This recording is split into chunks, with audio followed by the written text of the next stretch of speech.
এক নম্বর, সর্বপ্রথম আজকে আমি বুকে হাত দিয়া বলি, আপনারাও বলতে পারবেন, গত 1, 2, 3 তিনটা নির্বাচন, কোন নির্বাচনে আপনারা নিশ্চিন্ত ভাবে, নিরাপদ ভাবে, মন খুলে নিজের পছন্দের প্রার্থীকে ভোট দিতে পেরেছেন কেউ?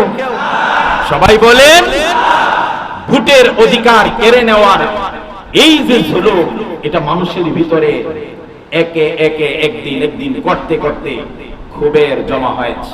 এক নম্বর, তারা ভোটের অধিকার কেড়ে নিয়েছে। সামনে যারা আসবেন তারাও যদি এমনই করেন, আমরা যদি ভোট না দিতে পারি তাহলে লাথি দিব। কথা বলেন না কেন? এক নম্বর, ভোটের অধিকার কেড়ে নিয়েছে। 2 নম্বর, বাক শক্তির বা মতামতের স্বাধীনতাকে তারা সম্পূর্ণ হরণ করেছে। কথা বলেন ঠিক?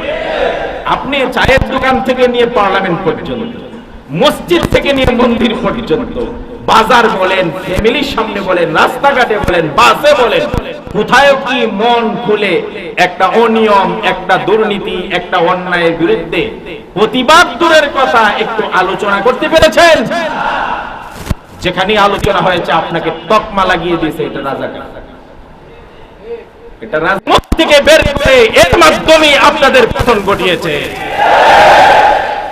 সাদেকি মানুষ আমি কে তুমি কে, রাজাকার রাজাকার বলি, এই ডিভাইড, এই বিভাজন তৈরি করে মুষ্টিময় মহান স্বাধীনতা যুদ্ধের মুক্তিযোদ্ধাদেরকেও আপনারা আঘাত করেছেন। কথা বলে ঠিক কিনা?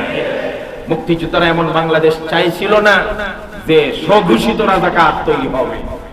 রাজাকার বলে বলে যখন রাজাকার শব্দটাকে এমন ভাবে অপপ্রয়োগ করলেন, এখন সারা বাংলাদেশে আওয়াজ শুধু রাজাকার রাজাকার। এটা তো মুক্তিযুদ্ধ, আপনারা মুক্তিযোদ্ধাদের দুশ্মন। কথা বলে ঠিক কিনা?